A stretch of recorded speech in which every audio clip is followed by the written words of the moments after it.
कर्मामुळे आपला जन्म आहे, दुसरी गोष्ट वासनेमुळे आपला जन्म आहे, जन्म घेले लागे वासनेच्या संगे, आणि तिसरी गोष्ट पाप पुण्य समान समी तैच पाविजे कर्मभूमी. या तीन गोष्टीमुळे माणसाचा जन्म होतो आणि मृत्यू आणि जन्म आपल्या हातात नाही म्हणून आपण म्हणू शकत नाही आम्ही पुन्हा जन्माला येऊ.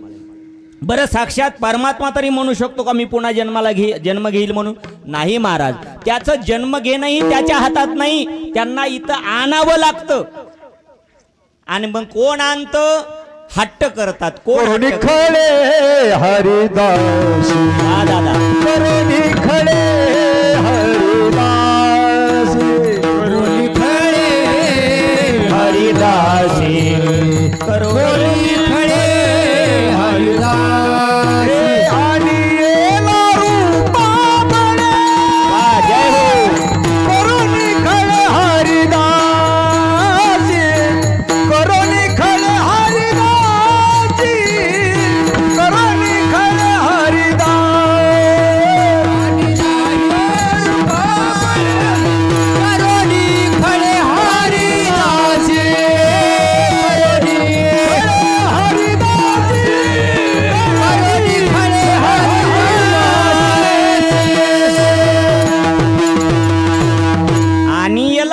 बळे करोनी खळे हरिदासे. म्हणजे हरिदास भक्त मंडळी हट्ट करतात, देवा तुला यावं लागेल.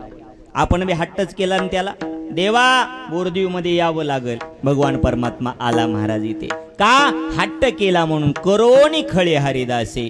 भगवान परमात्म्याचं जीवन म्हणजे परस्वाधीन जी नाही महाराज, बरोबर आहे की नाही? दुसऱ्याच्या इच्छेनुसार परमात्मा जन्म घेतो, पण माझे संत महात्मे स्वइच्छेने जन्म घेतात म्हणून म्हणतात उपजून या पुढती येऊ. बरं उपजून या पुढती येऊ म्हणजे या मनुष्य जन्माचं त्यांना महत्व कळलं असावं म्हणून म्हणतात की आम्ही पुन्हा जन्म घेऊ. कारण कळलं याचं महत्व तरच माणूस म्हणू शकतो पुन्हा जन्म घेऊ म्हणून. काही काही माणसाला हा नरदेह मिळालाही नाही आणि कळालाही नाही.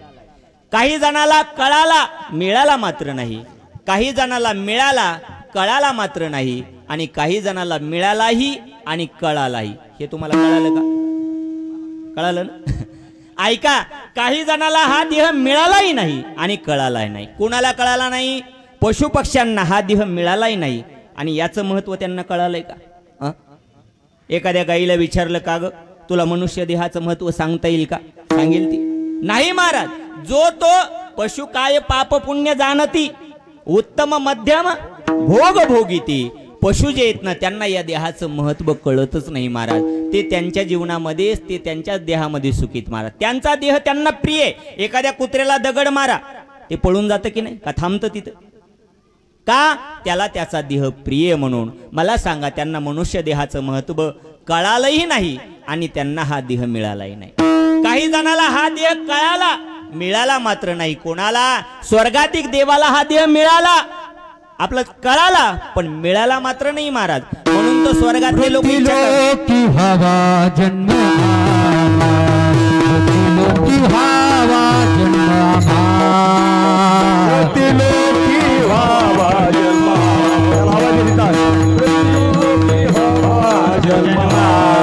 स्वर्गीचे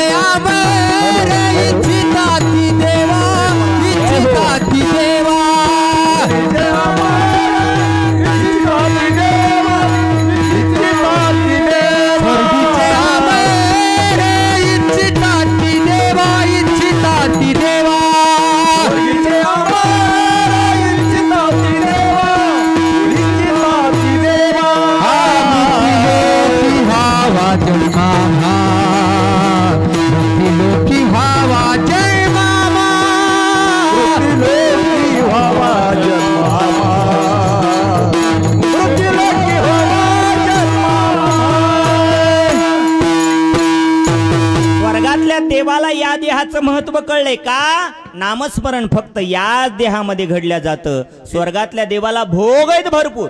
किती भोग आहेत महाराज? काय भोगाचं वर्णन करावं? अनंत भोग आहेत त्यांना. पण भोग भोगण्याकरता असूनही त्यांना त्याच्यामध्ये सुख नाहीये. त्यांना वाटतं मृत्यू लोकामध्ये जन्म घ्यावा का? लोकीचा देह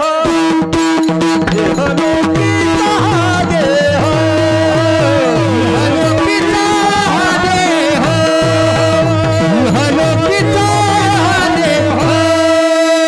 इहलोकीचा देह इहलोकीचा देह इहलोकीचा देह इहलोकीचा देह इहलोकीचा देह इहलोकीचा देह देव इच्छिता ती पाहे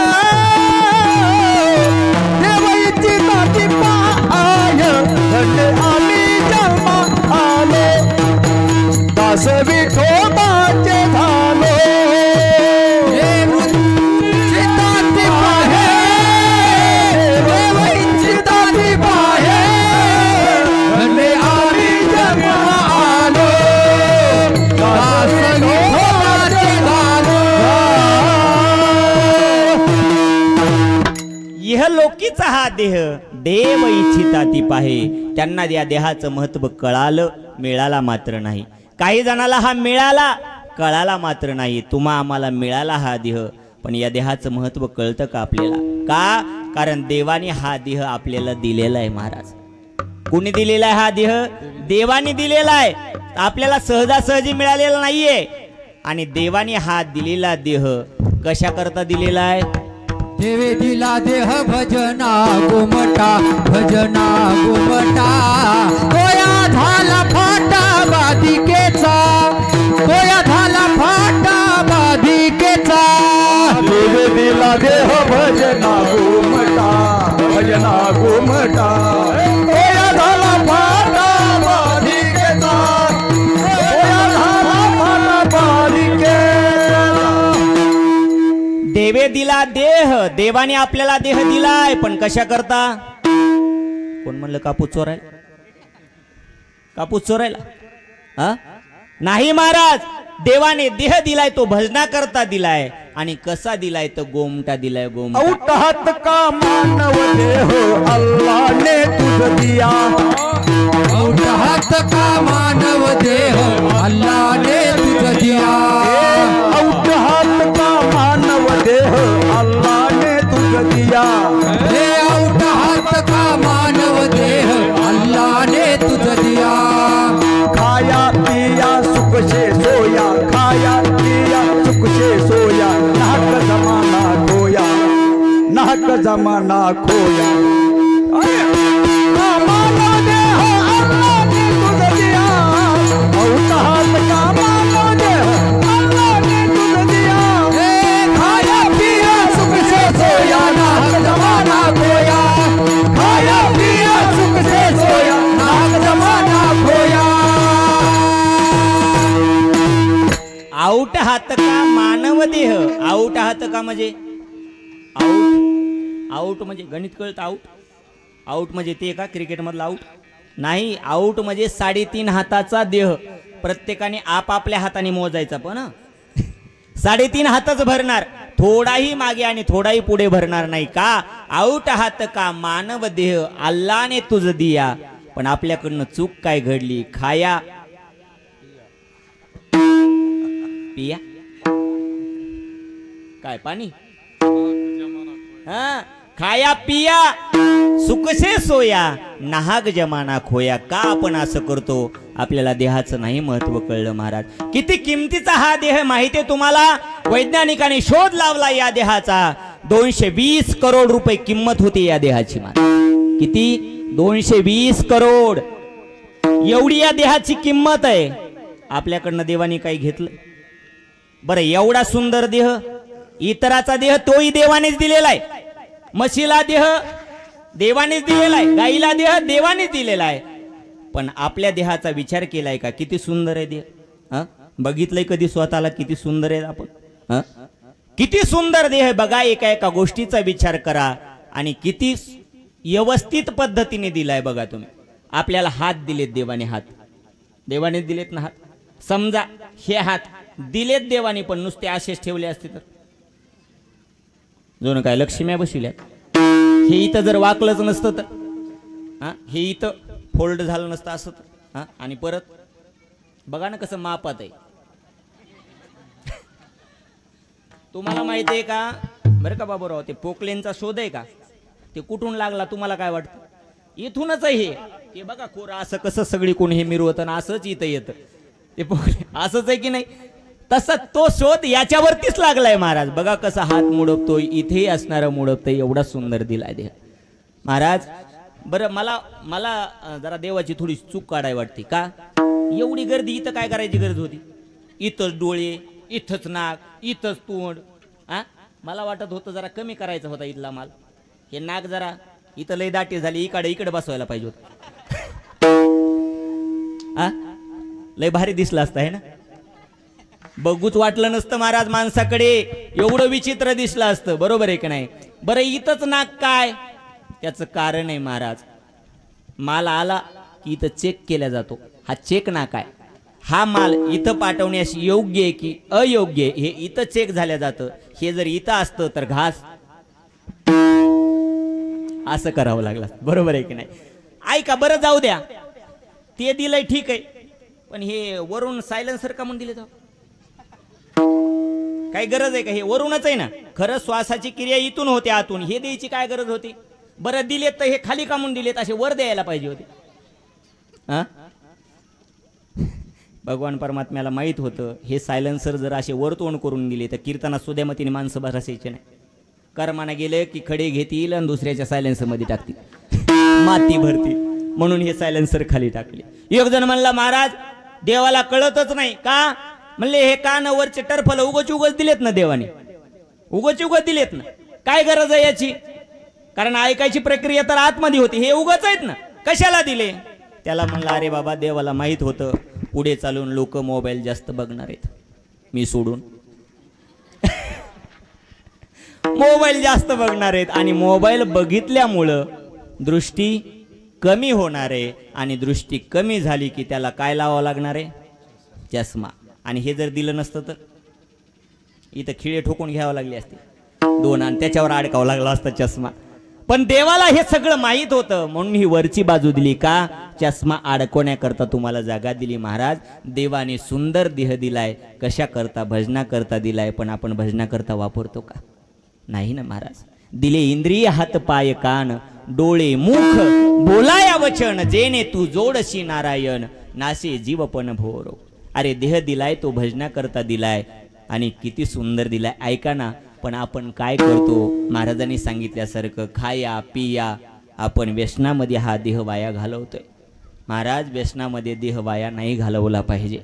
मी मला स्वतःला असणारं खूप भाग्यवान समजतो दादा या बाबतीत. तरी ठीक आहे आपण पैशाने कमी असू जास्त असू तो भाग सोडून द्या, पण जीवनामध्ये एक गोष्टीत मी भाग्यवान समजतो, मला सुपारीच्या काणकाचंही व्यसन नाही. याच्याकरता मी मला स्वतःला भाग्यवान समजतो. आणि निर्व्यसनी जीवन माणसाने जगलंच पाहिजे. महाराज काय व्यसन करताय तुम्ही, व्यसन नाही केलं पाहिजे. आजकाल ज्याच्या ओटावरती मिशी नाही उमटली तेही पोरग दारू प्यायला जाते.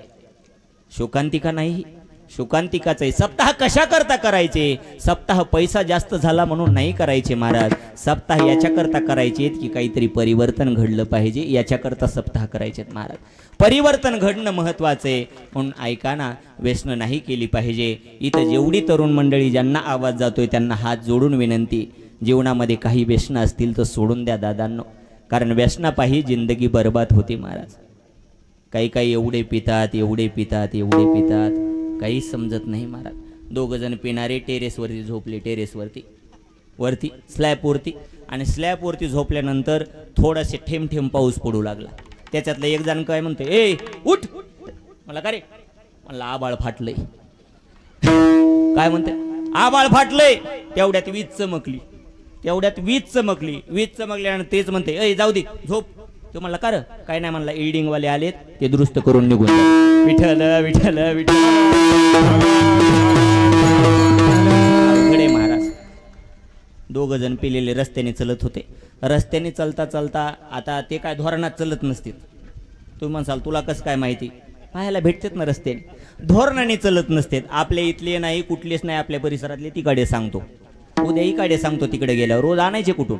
ऐका ते झुलत झुलत असे चालले. पण रस्त्याने चलत असताना एवढे तूल झाले होते की रस्ता सुटलेला त्यांना मिळच नाही. नांगरटीतून चालायला लागले. नांगरटीतून चलता चलता चलता एका आखाड्यावरती आले. आणि आखाड्यावरती तिथे एक विहीर होती. त्या विहिरीच्या जवळ गेले चालता चालता आणि सहज त्याच्यातल्या एकाचं विहिरीमध्ये लक्ष गेलं. आता विहिरीमध्ये पाणी होतं आणि पाण्यामध्ये नेमकं पौर्णिमेच्या चंद्राचं दर्शन होत होतं. पौर्णिमेचा चंद्र त्याचं प्रतिबिंब पडलेलं होतं त्या पाण्यामध्ये. ह्यानी पाहिलं आणि ह्यानी पाहिल्याबरोबर तो दुसऱ्याला म्हणतो, ओय रामभाऊ, ओय ओय. अवघड झालं ना म्हणला काय झालं? चंद्र इरीत पडलाय. काय म्हणते? चंद्र इरीत पडलाय. म्हणला पडू दे ना, काय करायचं आपल्याला, चल लवकर. तो म्हणला कसा पडू दे, माझं म्हातार रानात झोपायला जात आहे, आता चंद्र इरीत पडला म्हणल्यावर त्याला दिसल कसं? तो म्हणला मग काढावं लागल. म्हणला मग काढावंच लागतंय. म्हणला काय करावं? इकडे तिकडे बघितलं तर ती पोहरा होता. पोहरा बादली होती, दोरी होती त्याला लावलेली आहे तीच. त्यांनी घेतला पोहरा, सोडला महाराज विहिरीमध्ये आणि विहिरीमध्ये सोडून मग ती बादली ते बरोबर त्या चंद्रापाशी असे आणू लागले. आता बादली सोडल्यामुळं पाणी हालू लागलं ना. दुसरा म्हणतो, ऐ लई चपळ चंद्र आहे र. काय म्हणते? लई चपळ आहे रे चंद्र. म्हणते पकड पकड. ते चपळ असला तरी आपण काय कमी चपळ आहेत का काय? पकड म्हणला. कसं तरी ते बादली जवळ घेतली त्या चंद्राच्या. मग बादलीमध्ये त्या चंद्राचं प्रतिमेमध्ये दिसू लागलं. अरे म्हणला आला बकेटमध्ये, घे म्हणला वरी. आता वरी घेऊ लागले पण ती बादली अशी हालून अशी कडीला गेली, कडीला, आणि कडीला जाऊन कपारात अडकली. एक जण ओढत होतं. आता एक जणाला कपारात अडकल्यानंतर ओढत असती व बादली ओढते. जुन्या माणसाला माहिती नाही ओढत महाराज.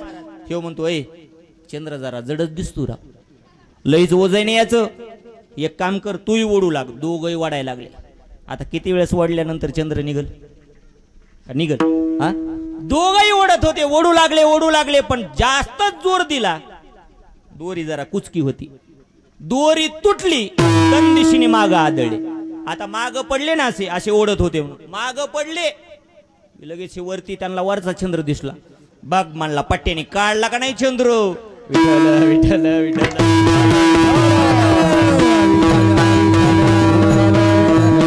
चंद्र पडला होता का विहिरीत? नव्हता पडला. तरी का भासलं? व्यसन केलं म्हणून. माणसाने व्यसन नाही केलं पाहिजे. अनेक महाराजांनी सांगितलं की व्यसनामध्ये गाव किती बुडल्या जातं. बरोबर आहे की नाही? लाखो रुपये व्यसनापायी आपण गमवतो.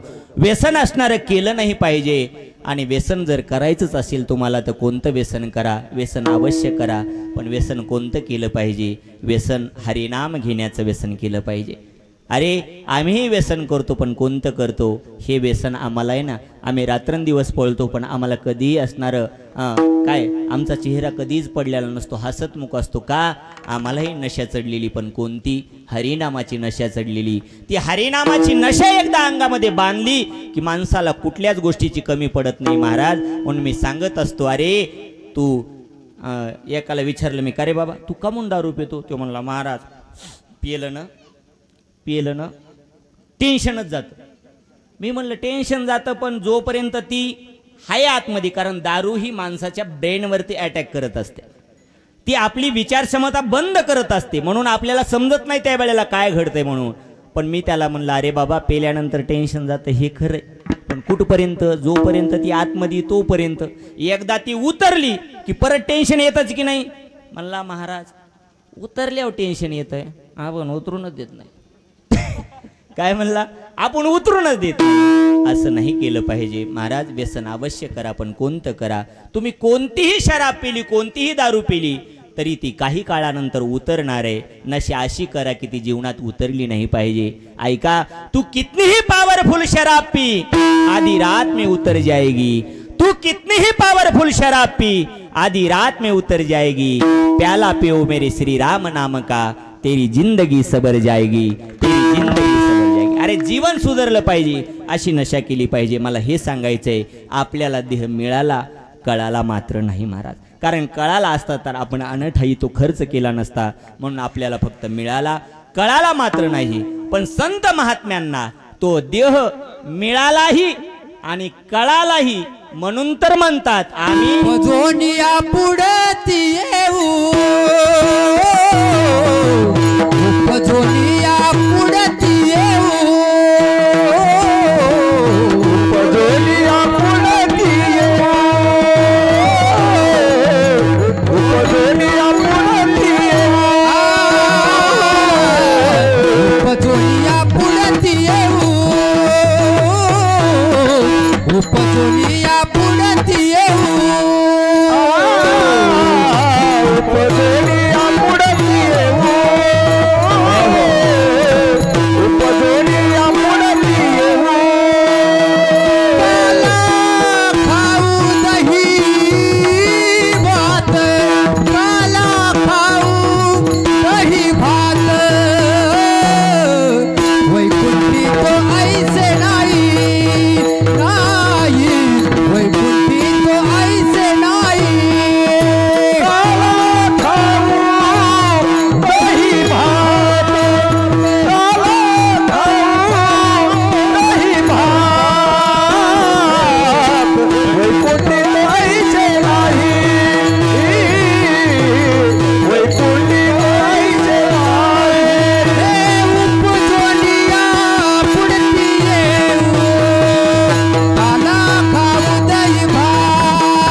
त्यांना या देहाचं महत्व कळालंही आणि मिळालंही, म्हणून म्हणतात काय, उपजून या पुढती येऊ, आम्ही पुन्हा जन्माला येऊ. आणि काय करू, काय म्हणतात, काला खाऊ दही भात. दही आणि भाताचा काला खाण्याकरता पुन्हा जन्माला येणं तुम्हाला योग्य वाटतं का? दही भाताचा काला खायला, दही भाताचा, दहीनलाही नाही महाराज. याच्या करता एखाद्याला विचारलं, का हो काल तुम्ही कीर्तनाला नव्हते, कुठे गेलते? तो म्हणला पुण्याला. कशाला? वडापाव खायला. बरं वाटेल का तुम्हाला? नाही महाराज, नुसत्या दही भाताचा काला खाण्याकरता नाही महाराज आले. ते दही भात हे रूपक केले महाराज. 3 प्रकारचा काला आहे. या 3 आपण जर दही भात खाण्याकरता जर आलो, आपल्याला एखादी आवडती गोष्ट खाण्याकरता, आपण ती खाण्याकरता कुठेही जातो, बरोबर आहे की नाही? जातो ना आपण, कुठेतरी जातोच महाराज. आवडीची गोष्ट खाण्याकरता माणूस कुठेही जातो. पण मला सांगा महाराज, नुसता दही भाताचा खाला खाण्याकरता इथे येते? नाही महाराज. कारण दही भाताचा काला खाण्याकरता येणं म्हणजे रचनेच्या अधीन जाणं. रचनेच्या अधीन आपल्याला आवडतं त्याच्याकरता काहीही करणं, याला रचनेच्या अधीन जाणं म्हणतात. मग तुकोबाराय रचनेच्या अधीन होते का? नाही, नव्हते महाराज. का? एके दिवशी जगद्गुरु तुकोबारायच्या घरी त्यांचा मेहुणा आला. मेहुणा आला. मेहुणा म्हणजे बायकोचा आजा. हा हा नाही, कोण रे?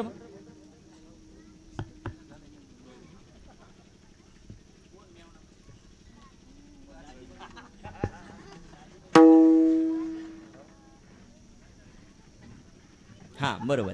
हा त्यांनी जरा वेगळ्या भाषेत सांगितलं. तो म्हणला मेहुणा म्हणजे दाजी, आणि दाजी म्हणजे काय? हा बहिणीचा नवरा. बरं बरं, त्याच्याकरता टाळी वाजवा बरं. बोललं पाहिजे महाराज कीर्तनात. ऐका, मेहुणा म्हणजे कोण? बायकोचा भाऊ आला महाराज. आता बायकोचा भाऊ आल्यानंतर मला सांगा, एरवी इतर पाहुणे आल्यानंतरची ठेप आणि तुमचा भाऊ आल्यानंतरची ठेप सारखीच असते का? कसं आहे? बायकोचा भाऊ म्हणजे तिचा भाऊ आल्या, अरे बापरे, तिला काहीच सांगावं लागत नाही. हे मी तिच्या देखत सांगतोय. विठ्ठल विठ्ठल विठ्ठल.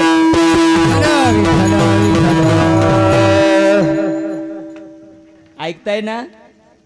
तिचा भाऊ आल्यानंतर तिला काहीच सांगावं लागत नाही. त्याच्याकरता चहा कर अथवा चांगलं जेवायला कर, काही म्हणावं लागत नाही. इतर पाहुणे आल्यानंतर म्हणावं लागतं, ते जेवायला थांबणार ते जेवायला कर. मग बायको म्हणत असती, खरं काय ते जेवायला बी थांबणार आहेत का? आपण म्हणाव तुझा भाऊ न जेवता जाणार आहे. ती म्हणली, कसा न जेवता जातो? मी बघते ना. म्हणजे जेवायला आधी स्वयंपाक तयार होत. मग तसंच घडलं तुकोबारायच्या घरी. जिजाऊ आई साहेबांनी स्वयंपाक तयार केला महाराज. एवढ्या उत्साहामध्ये स्वयंपाक तयार केला आणि स्वयंपाक तयार झाल्यानंतर जेवायला बसवलं. कुणाला? तुकोबारायला आणि आपल्या भावाला. जेवायला बसले आणि जेवायला बसल्यानंतर दोघालाही ताट वाढले होते. पाणी फिरवल्या गेलं. वदनी कवळ घेता नाम घ्या श्रीहरीचे सगळं झालं आणि जेवायला सुरुवात झाली. आता जेवायला सुरुवात झाल्यानंतर घ्या म्हणले तुकोबाराय पाहुण्याला. पाहुण्याने एक घास घेतला आणि तोंडात घातला. तोंडात घातल्याबरोबर मेहुण्याने तोंड वाकडं तिकडं केलं. तुम्ही म्हणसाल का स्वयंपाक चांगला नव्हता का? स्वयंपाक चांगला होता, पण प्रेमाच्या भरामध्ये जिजाऊ आई साहेब प्रत्येक स्वयंपाकामध्ये प्रत्येक भाजीमध्ये मीठ टाकायचंच विसरल्या होत्या. आता मीठ नसल्यानंतर स्वयंपाकाला चव येते का? रुची नेदिते अन्न ज्यात नसता लवण. लवण म्हणजे मीठ. मीठ नसेल तर अन्नाला कोणत्याच चव येत नाही. म्हणून त्यांनी ते तोंड वाकडं केलं. पण इकडं तुकोबाराय घासावर घास घासावर घास. बरं, घरचा माणूस आपण कशा करता बसवतो पाहुण्यासंग जेवायला? काही कमी जास्त त्यांनी सांगावं, मीठ कमी काय. कारण पाहुणा कसा बोल, यांचं लाभर आहे बरं को ते सुरू. अर्ध जेवण तर आटपलं तुकोबारायचं. ह्याचे 2-3च घास झाले. त्याला वाटत होतं आपण सांगावं मीठ आणायचं, पण तो म्हणायचा दाजीच काय म्हणणार आणि आपण कसं काय म्हणा. कसे बस त्यांनी थोडंसं जेवला आणि थोडंसं जेवल्यानंतर ही सारखी म्हणत होत्या जिजाऊ साहेब, दादा अरे घे ना काहीतरी, घे ना. तो म्हणायचा नाही माझं पोट भरलंय, माझं पोट भरलंय. कशाचं काय? हा जेवलाच नाही महाराज. का आता दोघांचंही जेवण झालं, हात धुतले, बाजूला गेले आणि आता स्वतः जिजाऊ आई साहेबांनी स्वतः करता ताट घेतलं आणि ताट घेऊन जेव्हा जेवायला सुरुवात करणार, तोंडामध्ये घास घातल्याबरोबर लक्षात आलं एकाही भाजीमध्ये आपण मीठ टाकलंच नाही महाराज, टाकलंच नाही. हे तेव्हा ध्यानात आलं ना, तेव्हा जिजाबाई साहेब जेवले असतील आहे ना गपचूप. जेवल्या नाही. तुकोबाराय भजन करून घरी आले होते, त्यांचं भजन संपलं आणि यांचं काय ते तुम्ही म्हणा, आपण नाही म्हणा. आता यांचं सुरू झालं. लगेच म्हणले, ओ कळतं का नाही तुम्हाला काही? तुकोबाराय म्हणले काय घडलं नेमकं, कळतं का तुम्हाला काही? माझा भाऊ जेवला नाही. तुकोबाराय म्हणले त्याला भूक नसेल म्हणून जेवला नसेल. नाही ना तसं नाही. मग काय? आओ या एकाही भाजीमध्ये असणारं मीठ नाहीये. तुकोबाराय म्हणले स्वयंपाक तू केलाय का मी केलाय?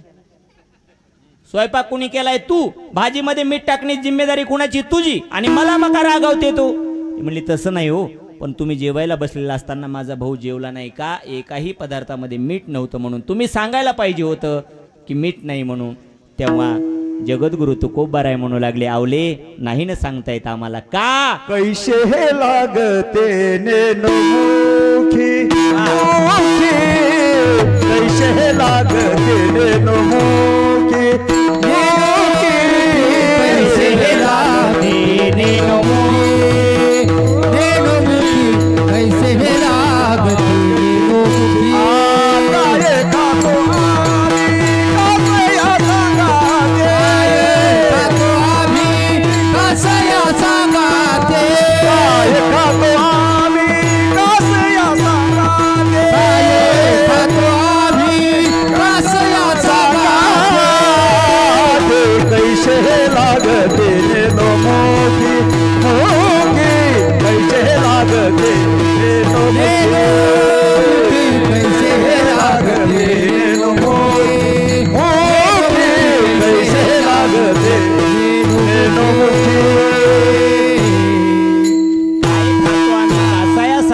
कैसे हे लागते नेनो मुखे. मला सांगा, रचना त्यांच्या ताब्यामध्ये होती महाराज, रचना अनावर झालेली नव्हती. म्हणून जगद्गुरु तुकोबाराय नुसता दही भाताचा काला खाण्याकरता इथं येतील असं मला तरी वाटत नाही. पण म्हणलेत ना काला खाऊ दही भात, रूपक केलंय फक्त महाराज. काला खाऊ दही भात काय?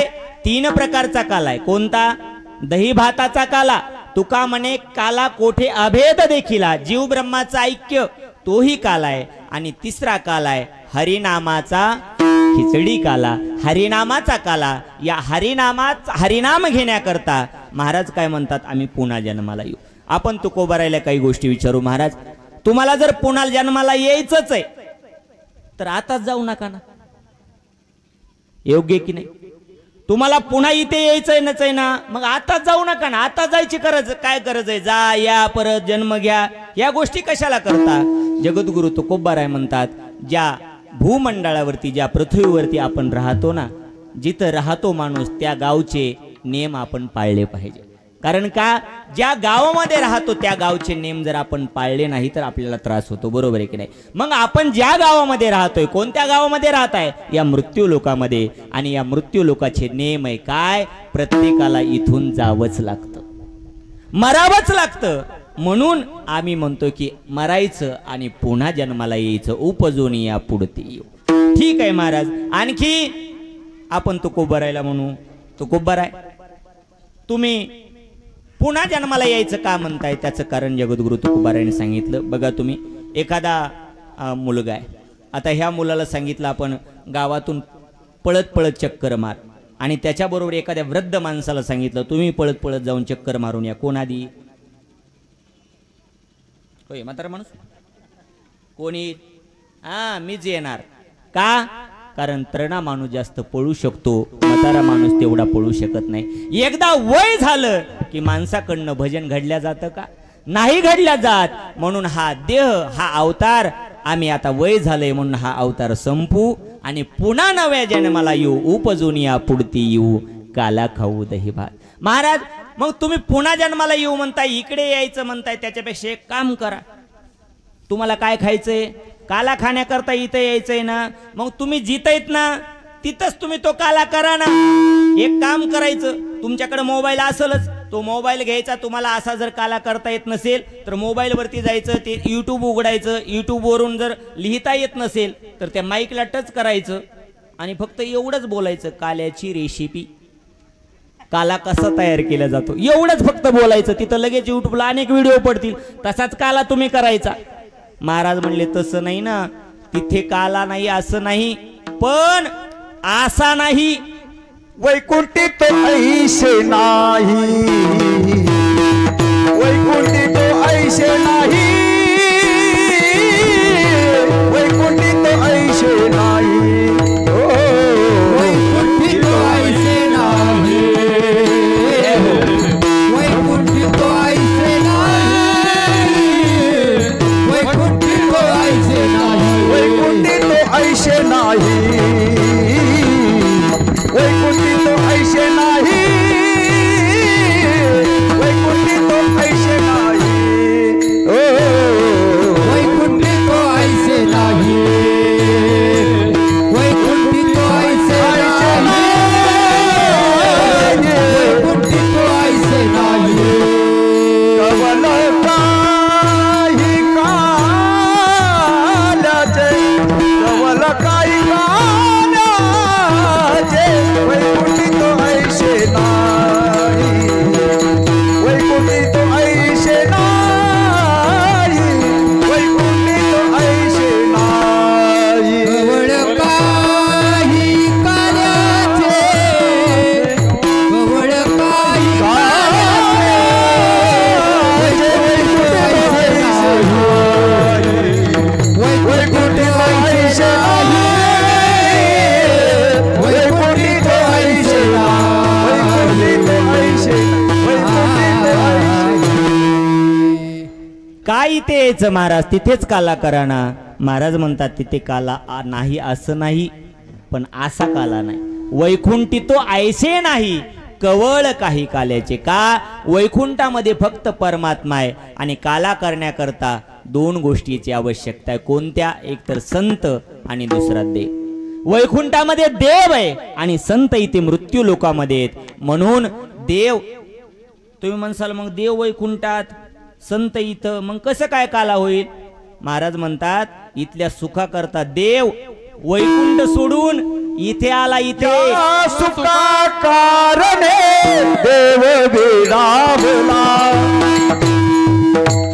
या सुखा कारणे देव विरावला, वैकुंठ सोडून संत राहिला, वैकुंठ सोडून संत सदरी राहिला. या सुखा कारणे देव वेडावला, या सुखा कारणे देव वेडावला, वैकुंठ सोडून संत सदरी राहिला, हा वैकुंठ सोडून संत सदरी राहिला. देव तिथे पण इथल्या सुखा करता वैकुंठ सोडून संत सदनी राहिला. म्हणून वैकुंठी तो ऐशे नाही, कवळ काही काल्याचे. महाराज ठीक आहे, तुम्ही इथे काला करणार म्हणताय, पण काला तुम्ही एकटे खाणार का? एकमेका देवमुखी, एकमेका देवमुखी, एकमेका देवमुखी, एकमेका देवमुखी, एकमेका देवमुखी, एकमेका देवमुखी, एकमेका देवमुखी, एकमेका देवमुखी, एकमेका देवमुखी.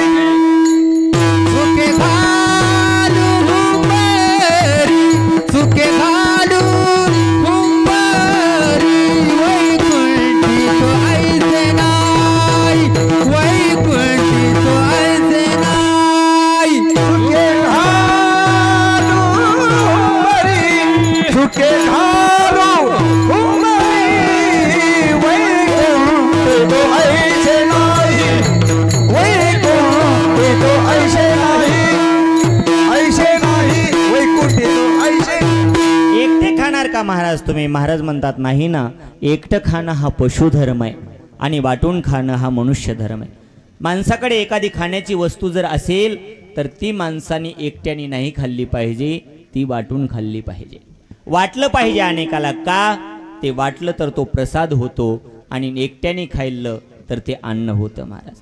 मग एकमेका देवमुखी, आणि जो दुसऱ्याला देत असतो ना तो मोठा असतो. ऐकताय ना? जो स्वतः पुरतच शिजवतो स्वतःच खातो तो मनुष्य नाहीच महाराज, तो पशु असतो. आणि आपल्याकरता शिजवतो पण कोणाला कोणाला दिल्याशिवाय जो अन्न भक्षण करत नाही तो मनुष्य नाही तर साक्षात संत असतो महाराज. सेवी तो हा रस वाटी तो आणि सेवी तो हा रस वाटी तो आणि सेवी तो हा रस वाटी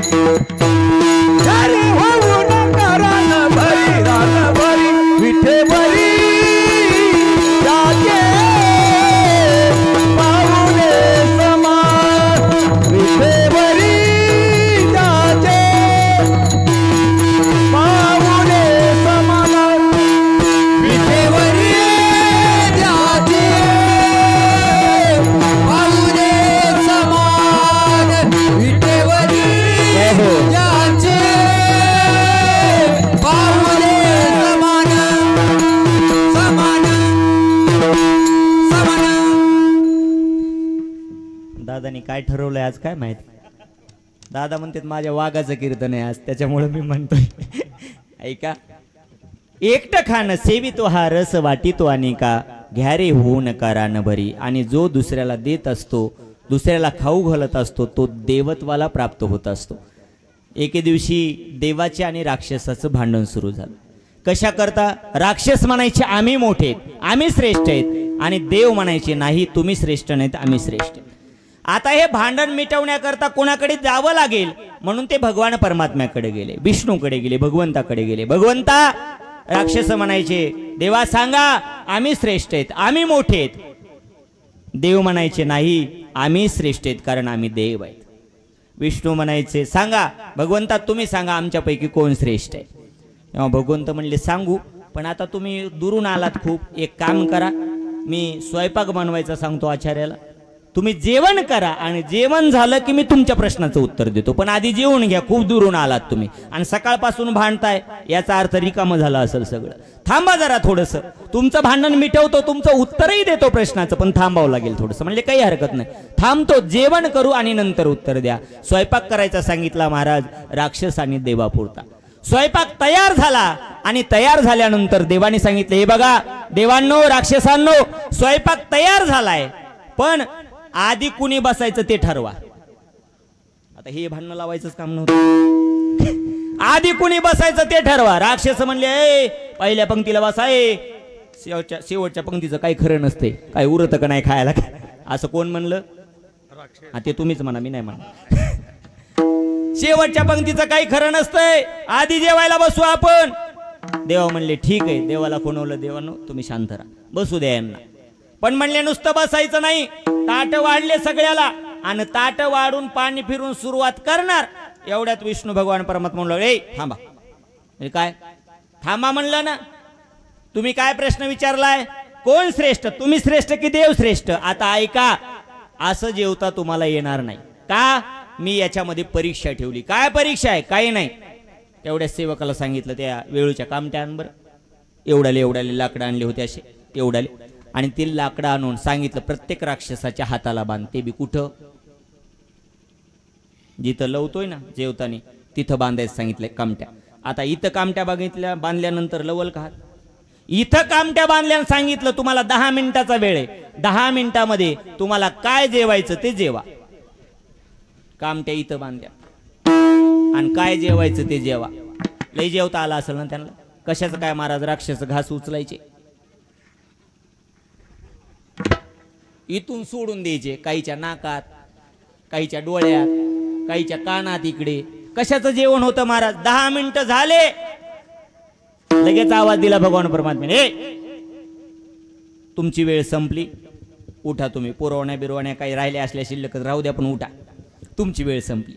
कशाचं काय महाराज? उठवलं, आणि उठवल्यानंतर राक्षस एकमेकाला म्हणते, बरं आम्हाला उठवलं, उठू द्या ना, आम्ही बघू ना आता हे कशी परीक्षा देतात. तर का भगवान परमात्मा कॉप्या देतो, ह्यांना कॉप्या पुरवतो काय? बघू आपण कसे जेवतात, बघू आम्ही. पण ते देवच शेवटी. ते बसले जेवायला, पण जेवायला बसताना असे बसले, एकमेकासमोर बसले, फक्त ताट बसल पात्र बसल एवढंच अंतर मध्ये ठेवलं, आणि म्हणले दोघाला 2 पात्र वाढायचे नाही, पात्राचा जरा शॉर्टेज आहे, एकच पात्र वाढ. आता एका पुढे एक बसलेत, आणि एक पात्र टाकलं, त्याच्यावरती सगळे अन्न पदार्थ टाकले, आणि अन्न पदार्थ टाकल्यानंतर देव जेवायला सुरुवात करणार, तेवढ्यात विष्णू भगवंत म्हणले, ओय तसं नाही जेवता येणार, त्या कामट्या बांधायच्या राहिल्यात ना. सेवकाला सांगितलं, बांधा हाताला कामट्या. ते म्हणले, खुशाल बांधा. बांधल्या देवाच्या हाताला इथे कामट्या. आता देवाचा हात लवतोय का? नाही लवत. पण ऐका ना, त्यांनी काय केलं माहितीये? इकडे जो बसलेला होता त्यांनी घास उचलला, इकड्याने त्याला चारायचं, तिकड्याने याला चारायचं. 8 मिनिटात तर तुडुंब झाले, 2 मिनिटं तसेच शिरक राहिले, तरच पेपर देऊन निघून गेले. आता मला सांगा, श्रेष्ठ कोण ठरलं? कशामुळे श्रेष्ठ ठरले? त्यांनी स्वतः खाल्लं नाही, काय केलं? दुसऱ्याच्या मुखामध्ये घास घातला. जो दुसऱ्याला जीव घालतो, दुसऱ्याच्या मुखामध्ये घास घालतो, तो सगळ्यात श्रेष्ठ ठरतो. नव्हे तो देव होतो महाराज. एवढा महिमा महत्वाचा आहे. म्हणून कधीही दुसऱ्याला खाऊ घालत जा. एखादा भुकेला असेल तर त्याला जीव घालत जा. अन्नदान केलं पाहिजे. म्हणून इथल्या गावातील सगळी मंडळी महाराज, सगळी वस्ती असतील, सगळ्या इकडल्या वस्त्या सगळेजण, अगदी सगळेजण सहभागी होतात आणि अन्नदान करतात महाराज. कशा करतात? त्यांना माहिती आहे, अन्नदान दुसऱ्याला जीव घालणं म्हणजे देवत्वाची प्राप्ती करणे. विठ्ठल विठ्ठल विठ्ठल म्हणून म्हणतात महाराज, एकमेका देऊ मुखी सुखे घालू हुंबरी. महाराज, पण तो काला तुम्ही कुठे करणार? तुका माने वाळवंट, तुका माने वाळवंट, तुका माने वाळवंट, तुका माने वाळवंट,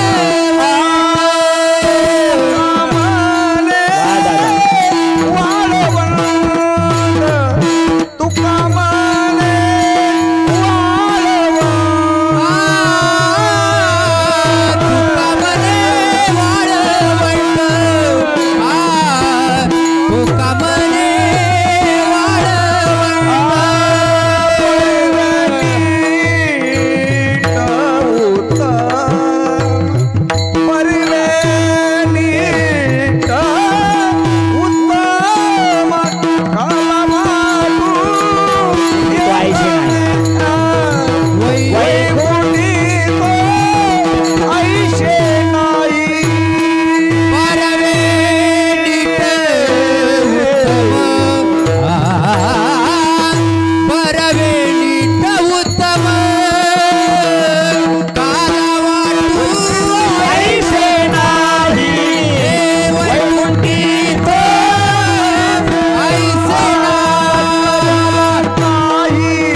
गरे सारे ग म गरे सारे ग म गरे सारे गरे सा कवळ काही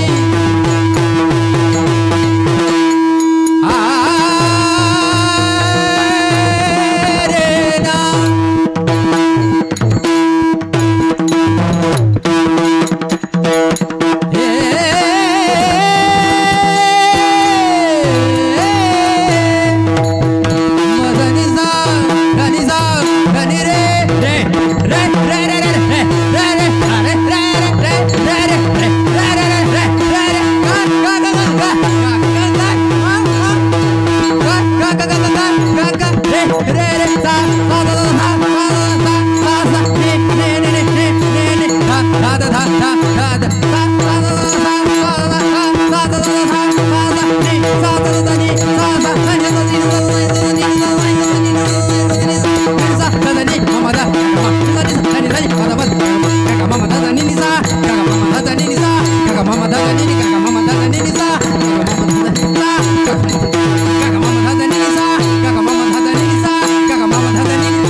शेवटच्या चरणामध्ये तुकोबराय म्हणतात तो काला कुठे करणार तर तुका म्हणे वाळवंट बरवे नीट उत्तम वाळवंट हे रूपक केलेलं आहे आपलं अंतःकरण हेच वाळवंट आहे महाराज ते कसं असावं बरं असावं नीट असावं उत्तम असावं म्हणजेच निर्मळ असावं का तुका म्हणे चित्त करारे निर्मळ येऊन गोपाळ राहे तिथे तो भगवान परमात्मा तिथे येऊन राहतो महाराज म्हणून तुका म्हणे वाळवंट बरवे नीट उत्तम अभंगाचा जसा अर्थ करता आला तसा मी केलेला आहे आता आपण काल्याचा प्रसंग पाहणार आहोत कारण काल्याचं कीर्तन असलं की विशेषतः चरित्राचं उच्चारण करावं लागतं कोणत्या चरित्राचे उच्चारावे केले देवी गोकुळी केले देवी गोकुळी केले देवी गोकुळी चरित्राचे उच्चारावे केले देवी गोकुळी केले देवी गोकुळी केले देवी गोकुळी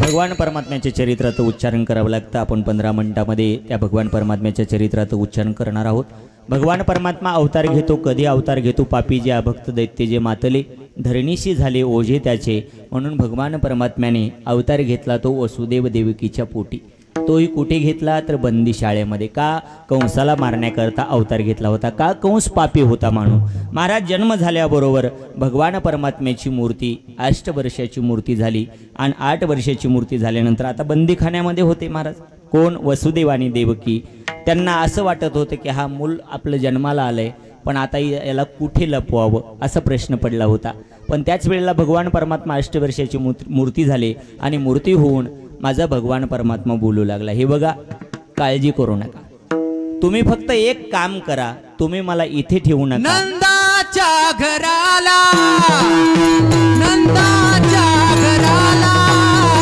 मजनेई गोकुळाला मजनेई गोकुळाला नंदाच्या घराला नंदाच्या घराला मजनेई गोकुळाला मजनेई गोकुळाला नंदाच्या घराला मज नाही गोकुळाला मला इथे ठेवू नका नंदाच्या घरी गोकुळामध्ये तुम्ही नेऊन घाला पण तसं सांगितल्यानंतर भगवान परमात्मा लहान झाले आणि लहान झाल्यानंतर इकडे तिकडे आता न्यायचंय कसं असं म्हणल्यानंतर त्यांनी इकडे तिकडे पाहिलं तर तिथे एक पाटी अवेलेबल झाली होती तुम्ही म्हणसाल बंदीखान्यामध्ये पाटी आली कुठून जो जगाची निर्मिती करतो त्याला पाटी तिथे निर्माण करणं अवघड आहे का? नाही महाराज. ती पाटी घेतली आणि त्या पाटीमध्ये माझ्या भगवान परमात्म्याला टाकलं. जेव्हा भगवान परमात्म्याला टाकलं आणि त्याला उचललं, उचलल्याबरोबर काय घडलं? उचलीला कमळापती पायीचे बंधन गळती. सगळे बंधन गळून गेले. का? जो माणूस देवाला डोक्यावरती घेतो त्याचे तो बंधनातून मुक्त होतो, आणि जो इतराला डोक्यावरती घेतो तो बंधनामध्ये अडकल्याशिवाय राहत नाही. म्हणून डोक्यावरती घ्यायचंय तर देवाला घ्या, इतराला घेऊ नका. मग डोक्यावरती घेतलं आणि डोक्यावरती घेतल्यानंतर मनशी असे रक्षपाळ ते म्या मोहिले सकळ. भगवान परमात्म्याला, कारण रात्री 12 वाजता जन्म झालेला होता ना, अष्टमीला निघाले महाराज घेऊन गोकुळामध्ये. रात्रीचे 1 वाजलेले होते आणि बाहेर पडल्याबरोबर काय झालं तर मंद मंद पाऊस चालू होता. कारण श्रावणाचा महिना होता तो. मंद मंद पाऊस चालू होता. पाऊस चालू हे शेषाला कळालं आणि शेषाने वरतून फणा असा धरला महाराज माझ्या भगवंतावरती, आणि भगवंतावरती धरून आता वसुदेवजी पाटीत घेऊन रात्रीच्या वेळेला निघाले होते. निघाल्यानंतर यमुनेच्या काठावरती आले तर यमुना माई तुडुंब भरून वाहत होती. का? पाऊस पडलेला होता आणि पाणी वाहत होतं. आता इथे थांबून जमणार नाही, आपल्याला याला सोडायचंय तिथे आणि परत यायचंय. म्हणून इथे थांबू. आता पूर ओसरण्याची वाट बघून उपयोग नाही, आपण आतमध्ये जावं लागेल. तेव्हा काय पुलाची सोय थोडीच होती महाराज. आतमध्ये गेले वसुदेवजी. गुडघ्या इतकं पाणी आलं, वरती कमरा इतकं पाणी लागलं. पण पाणी कसं कसं वाढूच लागलं. कशामुळे वाढत होतं? कारण यमुना माईला असं वाटत होतं की सगळ्यात आधी भगवान परमात्म्याचं दर्शनाचं मानकरी मला व्हायचंय, मी त्याचं दर्शन घेणार. म्हणून वाढू लागलं. कुठपर्यंत आलं? पाणी खांद्यापर्यंत आलं. खांद्यापर्यंत येऊन आता इथे तोंडापर्यंत आलं आणि तोंडामध्ये पाणी जाऊ लागलं. कोणाच्या? वसुदेवाच्या. पाणी जाऊ लागलं. आता तोंडात पाणी गेल्यानंतर माणूस काय करतो? गुचक्या दिल्यासारखा करतो ना, बरोबर आहे की नाही? तोंडामध्ये पाणी चालल्यानंतर मग गुचकी दिलेली भगवान परमात्म्याने ऐकली. ते म्हणले, अरे ही यमुना काय गपचूप बसणार नाही, हिला दर्शन घ्यायचं. ही काय सासऱ्याचा विचार करणार? हे काही झालं तरी ती माझ्या दर्शनाचा विचार करणार. आणि मी जर असंच बसलो तर माझं म्हातार गचकल्याशिवाय राहायचं नाही. आणि म्हातार जर गचकलं तर माझं आडनावच वेगळं पडल, माझं आडनाव बापमारे पडल. त्याच्यापेक्षा आडनाव बदलण्यापेक्षा एक काम करू आपण. हळूच असणारा पाय काढला आणि त्याच्या अंगठ्याचं दर्शन यमुना मातेला दिलं. यमुना मातेने दर्शन घेतल्याबरोबर यमुना माता नुसती ओसरली नाही तर कशी झाली? वरचं पाणी वरच आणि खालचं पाणी खालीच महाराज. भागवतामध्ये परीक्षित विचारतात, सुखदेवा नेमकी कशी थांबली यमुना माता? तर सुखदेवजी सांगतात, पूर्वीच्या काळात माता माऊल्याचा जसा भांग होता ना तशी थांबली. पूर्वीच्या काळातल्या माता माऊलीचा भांग म्हणजे बरोबर मधोमध असायचा. आताचा न सांगितलेला बरा. आताचा मार्ग म्हणजे परभणी मार्गे ओढवणी, उलटा सगळं आहे की नाही? बरोबर आहे की नाही? ऐका, मग असं सांगितल्यानंतर दुभंग झाली.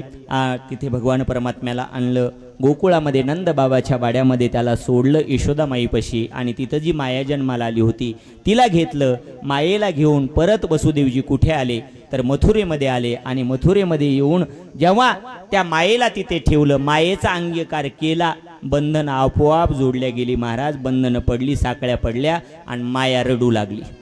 एवढी रडू लागली, रडे माया करी आकांत, नामा म्हणे उठती दूत. सगळे दूत असणारे उठले आणि म्हणू लागले, कंसा महाराज महाराज 8वा जन्माला आलाय, 8वा जन्माला आलाय. भेदरलेला होता महाराज तो, पळत पळत आला. ही देवकी म्हणती, दादा मुलगा नाही रे तो, मुलगी आहे. पण भानावर कुठे होता महाराज? त्याने ते उचललं ते मूल आणि ते लेकरू उचलून ते गरगर फिरून खाली आपटायचं होतं. पण ती महामाया होती, हातातनं सुटली. हातातून सुटून जगदंबा भवानी झाली आणि म्हणू लागली, ए कंसा, अरे माझ्या कशाचा बाई माणसाच्या नादीला लागलाय?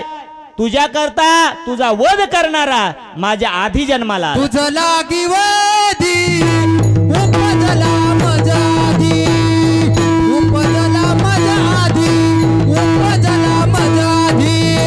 तुझ लागी वधी उपजला माझ्या आधी, उपजला माझ्या आधी, उपजला माझ्या आधी. तुझं लागी वधी उपजला मदादी असं सांगितलं. इकडे काय झालं होतं?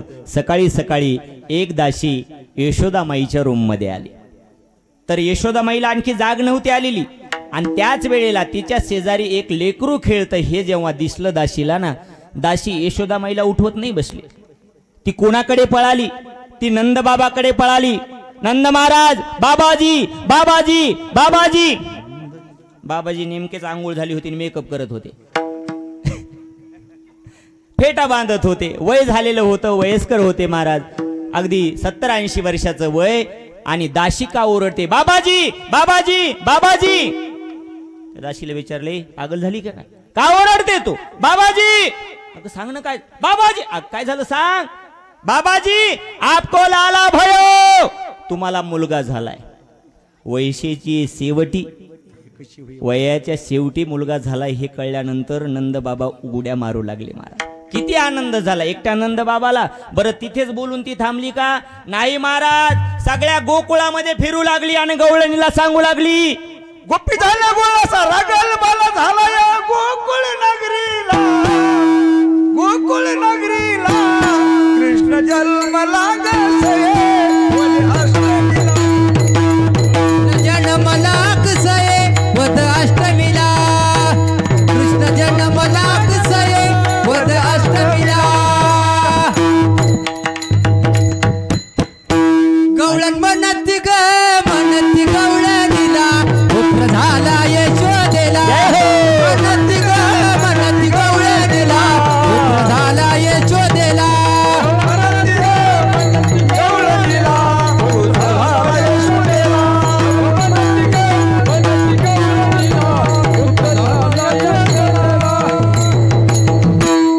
गवळणीला सांगू लागली, अगं कळलं का तुला? काय? नंद बाबाला मुलगा झालाय, यशोदा माईला लाला झालाय. काय सांगावं महाराज, किती आनंद झाला गोकुळीच्या सुखा, अंत पार नाही लेखा. काय केलं गुडिया तोरणे, करीती कथा गाती गाणे. इतका आनंद होता त्या गोकुळामध्ये कृष्ण जन्माला आल्यानंतर. आपल्याला झालाय का नाही आनंद? काही जण येऊ बळच हो म्हणायला, जणू काय खाल्लंय का सकाळी? काही नाही, मी खाल्लं नाही आणखी काहीच, नुसता चहावर आहे. ऐका, आनंद झालाय सगळ्याला. सगळ्याला वरती हाते करा सगळेजण. वा वा वा. जे हात खाली ठेवील काही नाही होणार म्हणा. आता सगळ्यांनी टाळ्या वाजवायच्यात. या कॅमेऱ्यामध्ये तुम्ही गेले पाहिजे आणि मला दिसले पाहिजे. मी तिथं झूम करून पाहणार आहे कोणाकोणाचे हात खालीत म्हणून. हा वरती वार्ड क्रमांक 3 चिचा खाल्ल्या का नुसते बघायलात का आमच्याकडे? हा इकडे. हा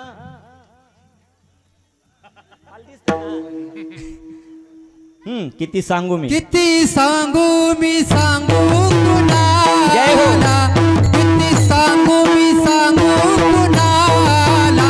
आज आनंदी आनंद झाला, आज आनंदी आनंद झाला, आज आनंदी आनंद झाला, आज आनंदी आनंद झाला. किती सांगू मी सांगू कुणाला, किती सांगू मी सांगू कुणाला.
पोरांनो इकडे या तुम्ही, इथे या माझ्यापाशी. उडाक्षा इथं नाचलेलं चांगलं असतं, इथं नाचलंच पाहिजे. त्या वृंदावनामध्ये त्या गोकुळामध्ये सगळ्या गोपी नाचत होत्या महाराज. किती वर्षाच्या? अरे 70 80 वर्षाच्या गोपी नाचत होत्या. इथे एखादी गोपी नाचली असती पण लगेच घरचा मसोबा मानला असता. तिथं तर लय संतीन घालती तू.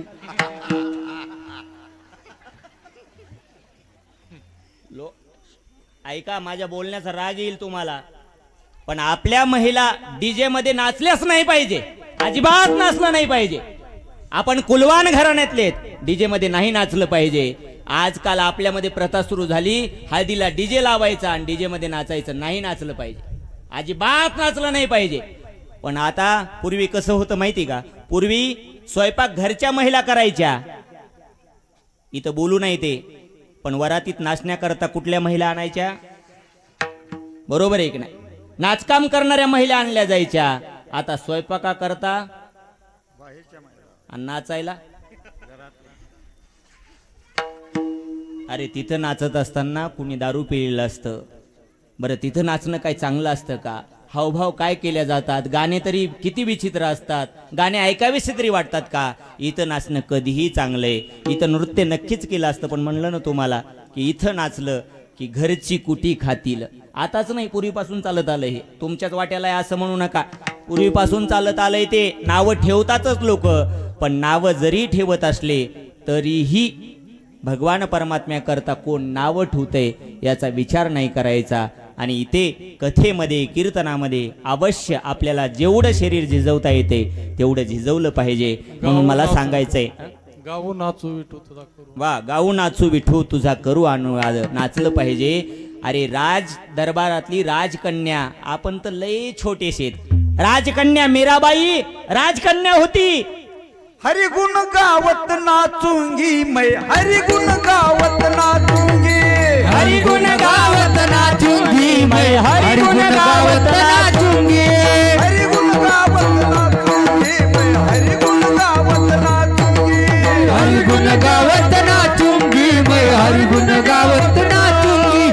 अपने महल में बैठ कर गीता भागवत बाचूंगी, अपने महल में बैठ कर गीता भागवत बाचूंगी, गीता भागवत बाचूंगी, गीता भागवत बाचूंगी. हरि गुण गावत नाचूंगी मैं, हरि गुण गावत हरि गुण गावत नाचूंगी मैं, हरि गुण गावत नाचूंगी, हरि गुण गावत नाचूंगी मैं, हरि गुण गावत नाचूंगी, हरि गुण गावत नाचूंगी मैं, हरि गुण गावत नाचूंगी. नाचलं पाहिजे. मीराबाई राजकन्या होती महाराज, राजाची मुलगी, पण पायात घुंगरं बांधायचे आणि कन्हैया करता नाचायची महाराज. ते आपणही कन्हैया करताच नाचायचं, इतरा कुर्ता कुठं नाचताय महाराज? ऐका, म्हणून सगळेजण आनंद साजरा करू लागले. नवमीला महोत्सव झाला, नवमी झाली, दशमी झाली, एकादशी झाली आणि द्वादशीला माझ्या भोले बाबा त्यांना करमेना झालं. कुठे होते? कैलासावरती. आणि पार्वतीने पाहिलं ह्यांची जरा छलबिचल दिसते. महादेवाला विचारलं, का हो देवा, तुम्ही जरा 2-3 दिवस झालं पाहते मी तुमचं चित्त जागेवरती नाही, तुमच्या मनामध्ये काहीतरी चाललाय विचार वाटतं. हो ग पार्वती, काय विचार चालू आहे? काही नाही, माझ्या देवानी, माझं आराध्य दैवत भगवान परमात्मा त्याने अवतार घेतलाय. ती बालमूर्ती कशी दिसते मला पाहायचे ग, जायचं म्हणून विचार करतोय. पार्वती म्हणली, मग विचार कशाला करताय? जा ना लवकर. म्हणले, जायचं म्हणतोय पण मला घोटाळा वाटायला लागलाय. विठ्ठल विठ्ठल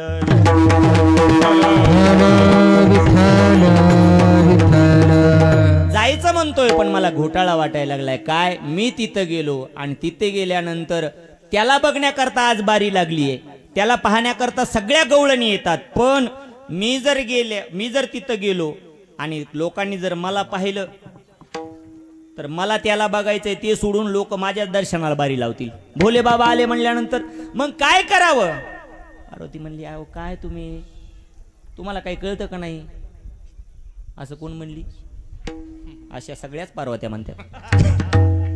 तुम्हाला काही कळतं का नाही? अहो मी सांगते आयडिया तुम्हाला, काय करायचं काही नाही, तुमचा जो पोशाख आहे तो तेवढा बदलून जा. म्हणले काही हरकत नाही. मग काय करू? अहो भगवे वस्त्र घाला. भगवे साधू बरेच जण नंदबाबाकडे जात आहेत आणि मागतायत त्यांना मुलगा झालाय म्हणून भरभरून नंदबाबा त्यांना देत आहेत. तुम्ही काय करा, भगवे कपडे घाला आणि जा. तेच केलं महाराज भोलेनाथांनी. कपडे चेंज केले, भगवे कपडे अंगावरती घातले आणि माझे भोले बाबा दारावरती आले. नंदबाबाच्या दारावरती आले आणि बोलू लागले, माई भिक्षान देही. कोणतरी साधू बाबा आलेत असं ऐकलं यशोदामाईनी. रोज येत होते साधू महाराज. आपल्या सुपामध्ये काय केलं, धान्य घेतलं आणि धान्य घेऊन वाढण्याकरता आली ना. वाढण्याकरता आल्याबरोबर साधू बाबांनी झोळी पुढे करी ना. साधू बाबा माई म्हणत होत्या, आईसाहेब म्हणत होत्या, यशोदामाई ओ बाबाजी घ्या ना भिक्षा. माई ए भिक्षा हम लेते नाही. म्हणली मग काय घेता तुम्ही, साड्या बिड्या घेतात काय? तुमच्याकडे येतात ना साड्या घेणार. हां, त्याला फक्त एवढंच विचारायचं, साड्या घ्यायला लागलास पण तू लग्न झालेलं आहे का? अंगावरती भगवे कपडे काय जमा करतो, साड्या जमा करतो. हा काय घ्यायचंय मग? परत आतमध्ये गेली. बहुतेक यांना हिरे माणिक मोती पाहिजेत वाटतं. हिरे माणिक मोती आणले सुपावरती. घ्या बाबाजी. माई हे भिक्षा आमले दे. अहो काय पाहिजे तुम्हाला? माई मी मागल ते देणार का? हो बाबा मागा ना, मला मुलगा झालेला आहे, कितीतरी दिवसांनी तुम्ही मागाल ते देईल मी. मागा, तुमची इच्छा आहे ते देईल. तेव्हा असं म्हणू लागले की एक काम कर, तुला जो लाला झालाय ना तो मला पाहायचा आहे, एवढीच मला भिक्षा दे. आता पायाच्या नखापासून निहाळायला सुरुवात केली यशोदामाईने. जेव्हा निहाळायला सुरुवात केली ना तेव्हा इथपर्यंत नजर आली आणि इथपर्यंत नजर आल्याबरोबर यशोदामाई जरा घाबरल्या. का घाबरल्या? कारण यांनी कपडे चेंज केले होते पण लॅकिट बदलायचं राहिलं होतं. लॅकिट ते विसरलं होतं ना महाराज. लॅकिट तसंच होतं. का लॅकिट बदलता येत नव्हतं? कारण हे लॅकिट भगवान परमात्म्यापासून दूर राहत नाही. का? हे विष्णू भगवंताचा अवतार आहे नाग. विष्णू भगवान शंकरला सोडून राहत नाहीत. म्हणून गळ्यातला साप बाजूला नाही झालेला. ते पाहिल्यानंतर म्हणू लागले यांच्याकडे जर मी हातात दिलं ला ला ला नसलंच काय झालं तर काय करावं? म्हणले ठीक आहे. म्हणले नाही देणार बाबाजी. ती म्हणली माई मी तर त्याचं दर्शन घेतल्याशिवाय जाणार नाही. बाबाजी मी माझा लाला तुमच्यापाशी आणणार नाही. दरवाजा लावून घेतला. ते म्हणले माई मी इथंच बसणार दरवाजामध्ये, मी हाटी योगी, मी असं तसं जाणार नाही, मी इथंच बसणार. म्हणले इथंच बस नाही तर कुठेही बस, मी दरवाजा लावून घेणार. 4 दार आहेत माझ्या घराला, दुसरीकडला दरवाजा उघडते, तिकडून येतील लोक. दरवाजा लावून घेतला महाराज आणि आतमध्ये आली. कामामध्ये गुंतल्या गेली. पण ज्याच्या दर्शनाला आले होते भोले बाबा त्याला कुठं करमत आहे. ते लागलं रडायला. कसं? ते का आता रडत? हां असंच रडायला. टायमाला रडलं ते एकदम असंच रडायला लागलं. आणि रडल्यानंतर त्याला समजावून सांगण्याचा प्रयत्न केला. कितीतरी वेळा समजावलं त्याला पण हा रडायचं राहीनाच गेला महाराज. रडते माझे बाळ तहाने समजाविता राहीना. नाही समजवलं तरी राहिलं नाही महाराज. किती वेळ समजवलं तरी राहिलं नाही. आणि मग एक वयस्कर सकाळपासून संध्याकाळ पण रडत होत्या. एक वयस्कर आजी आल्या आणि म्हणली यशोदामाई म्हणू लागली बघा ना सकाळपासून रडतोय माझा लाला. त्याला अनेक वेळा समजवण्याचा प्रयत्न करते, दूध पाजायचा प्रयत्न करते, हा दूधही पित नाही, खेळण्यालाही खेळत नाही. काय करावं काहीच समजेना, हा रडताच राहत नाहीये. मग तेव्हा वयस्कर आजी म्हणले हे बघ जन्म झाला याचा तेव्हापासून सारखी रे ग याला बघण्याकरता कोणाची नजर कशी कोणाची नजर कशी. बहुतेक याला कशामुळे रडायचं थांबत नाही. बहुतेक याला मनानं दिष्ट लागली म्हणून. बहुतेक याला दिष्ट लागली. म्हणली मग दिष्ट लागली तर याची दिष्ट उतरावी लागल. आता पहिल्यांदा दिष्ट उतरवायची म्हणलं की पहिल्यांदा कशाने उतरवली जाते? कोण म्हणलं येड्या बाबळीच्या शेंगाने? कशाने? मिठाने उतरवली जाते. ते मीठ घेतलं आणि मीठ घेतल्यानंतर काय करतात त्याच्यावरतून फिरवतात. बरं नुसतं फिरवतात का? असं म्हणतात सर्व मंगल मांगल्ये शिवे सर्वार्थ साधिके शरण्ये त्र्यंबके गौरी नारायणी वक्रतुंड महाकाय. नाही मला वाटतं हेच म्हणतात का? नाही काय म्हणते? हा स्पेशल मंत्र आहेत. आल्या गेल्याची कोण्या का कोण्या महाराजाची? आल्या गेल्याची कोण्या मेल्याची असं म्हटलं जातं ते मंत्र. तुम्ही म्हणसाल तू कसं काय पाठ केलं? आमची आई बी कधी बी जाऊ द्या. ती म्हणलं मी काय लहान राहिलो का आता मला दिष्ट लागायला? आई म्हणते अरे बाबा किती मोठा झाला तर तू माझ्या करता लहानच आहे, किती वाजता जाऊ दे ती दिष्ट काढल्याशिवाय राहत नाही. म्हणून ते दिष्ट काढत असताना मीच विचारलं होतं आई नेमका मंत्र कोणता आहे सांग. तो पाठ केला आणि तुम्हाला सांगितला. नजर उतरवली नाही ना आली वार तरी बी रडता राहीना. मग काय केलं आता यांनी नजर उतरना. मग पुढचा प्रयोग आहे काय? चप्पल मिरच्या, घागर, फडा. बरं चप्पल बी काय चांगली का? तुटलेली चप्पल. त्यो काय म्हणते ते गोटा मोठा सगळं आणलं जातं आणि मग ते चर्र वाजलं की मग म्हणतात नजर उतरली. हे सगळं केलं तरी तर नजर उतरल्या जाईना. ती म्हणू लागली बहुतेक स्पेशलायझेशन झालं ज्याची ह्याच्यामध्ये डिग्री कंप्लीट झाली त्याला बोलावं लागेल. म्हणले मग दौंडीवाल्याला बोलावं. दौंडीवाल्याला बोलवलं. सगळ्या गोकुळामध्ये दौंडी पिटवली. कुणी आहे का दिष्ट काढणारं? ते दौंडीवालं कुठे आलं? भगवान शंकरपाशी. भगवान शंकर म्हणू लागले, ए दौंडीवाल्या काय म्हणतो रे? काय नाही, आमच्या यशोदामाईच्या लालाला दिष्ट झाली, ते सारखं रडतंय आणि दिष्टच निघायला तयार नाही. बाबाजी तुम्ही विचारताय तुम्हाला जमती का दिष्ट काढायला? नजर काढता येते का तुम्हाला? भोले बाबा म्हणले मी चांगल्या चांगल्याच्या नजरा काढल्यात. आणि तुम्हाला आणखी बी सांगतो, तुम्हाला जर अनुभव घ्यायचा असेल तर याच देवाच्या फक्त नादी लागायचं. तो भल्या भल्याच्या नजरा काढतो. लय अवघडे महाराज. त्याच्या भगवान विठ्ठलाच्या कितीही नादी लागलं तरी चालेल, कारण त्याला अनेकाने शिव्या दिलेल्या आहेत. पण याला थोडं बी जर काही जरी झालं, द्यायला बी तो भोलेनाथ आहे. खुदा देताय तो काय म्हणतात ना छप्पर. त्याच्या पुढचं माहिती का पण तुम्हाला काय आहे? तुम्हाला फक्त अर्धीच मन पाठ आहे. खुदा देताय तो छप्पर फाडके, लेकिन लेताय तो चमडी उधड के लेताय. म्हणून कुणाला भ्यायचं नाही, फक्त त्याला भ्यायचं. त्याला भेलं की सगळं चांगलं होतं महाराज. म्हणून चांगल्या चांगल्याच्या नजरा काढल्यात.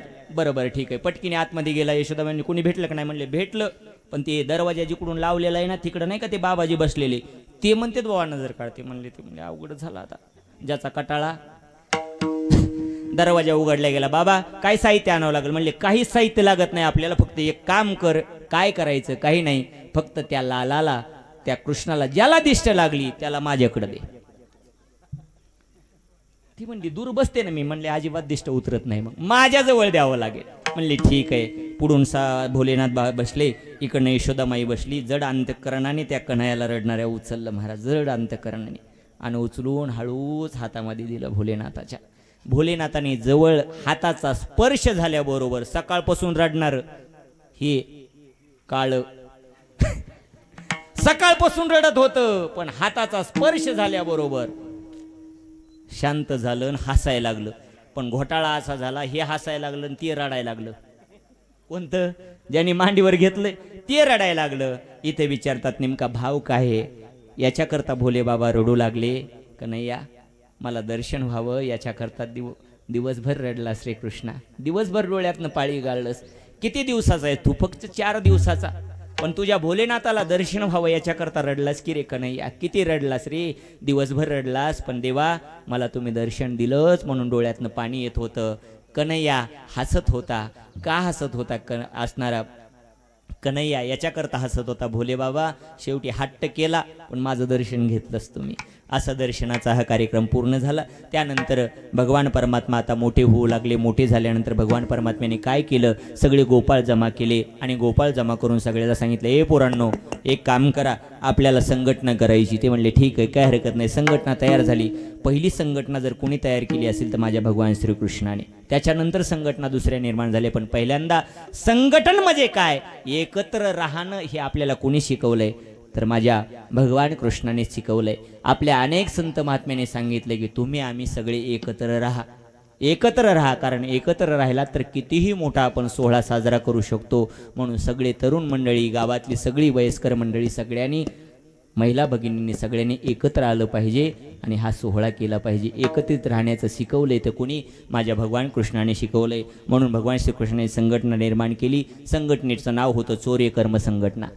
चोरी करायची संघटना. म्हणले काय? सगळ्याला बोलवलं. म्हणले काय करायचं? काय नाही. म्हणले चोरी करायची. आता चोरी करायची म्हणल्यानंतर विचारलं काय काय साहित्य घ्यायचंय? हे नाही म्हणले. हे साहित्य काय घ्यायचं? काट्या घ्या म्हणले. कुणी वस्त्र गाळीव माती घ्या. आणखी काय घ्या? खडे घ्या. आणखी काय घ्या? सराट्याचे काटे घ्या. पेंद्या म्हणला देवा लय मोठे चोरीचे साहित्य बघितले, पण हे असले नसते चोरीचे साहित्य. भगवंता ही काठी कशा करता? म्हणले अरे बाबा वरती माठ असला तर त्याला असं डिवचायचं, त्याला छिद्र पडेल आणि आपण ते पासणारं दही दूध सेवन करायचं, याच्या करता काठी. खडे कशा करता? अंधारामध्ये इकडे तिकडे हाणायचे. एखाद्या रिकाम्या भांड्याला लागलं, रिकाम्या गाडग्याला लागलं, मडक्याला लागलं, काय होईल? खणकीने आवाज येईल. आणि एखाद्या भरलेल्या माठाला लागलं की धबकीने आवाज येईल. मग धबकीने आवाज आला की आपण समजायचं हे भरलेलं घागडे.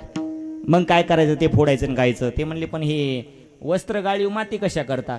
ते म्हणले एक काम करायचं, समजा समजा आपण चोरी करत असताना एखाद्या गवळणीला जाग आली आणि गवळण जर आपल्या पाठीमागं लागली तर ही वस्त्र गाळीव माती तिच्या डोळ्यात टाकायची, ती डोळे चोळत बसल, आपण निघून जायचं. पेंद्या म्हणला ती जर चष्मा घालून आली तर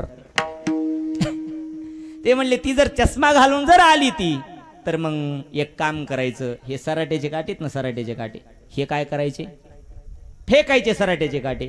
सराट्याचा काटा असा आहे बाबूराव, कसाही टाका ते काय करतं, टोचतच, टोचल्याशिवाय राहत नाही. तसे काही काही माणसं आहेत, त्यांना कुरवाळून बघा, भांडून बघा, टोचत येतच महाराज. ते सराट्याचा काटा असा फेकला, सराट्याचा काटा फेकायचा, पायामध्ये मोडला की ती तिथं थांबला, आपण निघून जायचं. पेंड्या म्हणला ती जर सँडल घालून आली तर देव म्हणले तू इथंच मर बरं, तू असल्यावर चोरीच व्हायची नाही. अनेक चोरी केल्या महाराज भगवान परमात्म्याने, अनेक लीला केल्या आणि अनेक लीला केल्यानंतर सगळ्या गवळणी घराणे घेऊन कुठे आले. ती यशोदामाई म्हणायची बाळ सगुण गुणाचे तहाने, बाळ दिसते गोजिरवाने, काय सांगता घराणे गोकुळच्या नारी, तुम्हीच खट्याळेत. पण जेव्हा घरीच भगवान परमात्म्याने चोरी केली तेव्हा विश्वास आला यशोदामाईला आणि यशोदामाईने सांगितलं हे बघ आता तुझं बास झालं, एक काम कर, आता तू उद्या काय कर, उद्या जाई, आजच जाई सुरडीला आपलं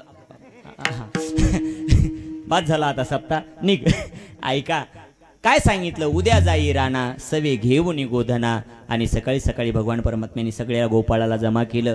माझ्या यशोदामाईने त्याला आंघोळ घातली, अतिशय सुंदर सजवलं महाराज. आईला सांगावं लागतं का लेकराला कसं सजवायचं म्हणून, किती सजवलं, एवढं सजवलं की पाहिली या वेद लावी बैशी जीवे जडून. एवढा सुंदर परमात्मा, खांद्यावरी कांबळी हातामध्ये काठी घेतली. भगवान परमात्मा वृंदावनामध्ये आले आणि वृंदावनामध्ये गायी चरण्याकरता सोडल्या आणि चरण्याकरता सोडल्यानंतर भगवान परमात्मा आता तिथे तरी गपचूप राहिले का, तिथे खेळ खेळू लागले. कोणते कोणते खेळ खेळू लागले, वेगवेगळे खेळ खेळत होते. कोणते, हा मामा पोरा, हा मामा, हा मामा पोरा, हा मामा, काळ्या बाजवा सगळे हा मामा पोरा, हा मामा, हा मामा पोरा, हा मामा, घुमरी वाजे घमामा, घुमरी वाजे घुमामा, हा मामा पोरा, हा मामा, हा मामा पोरा, हा मामा, हा मामा पोरा, हा मामा, हा मामा पोरा, हा मामा.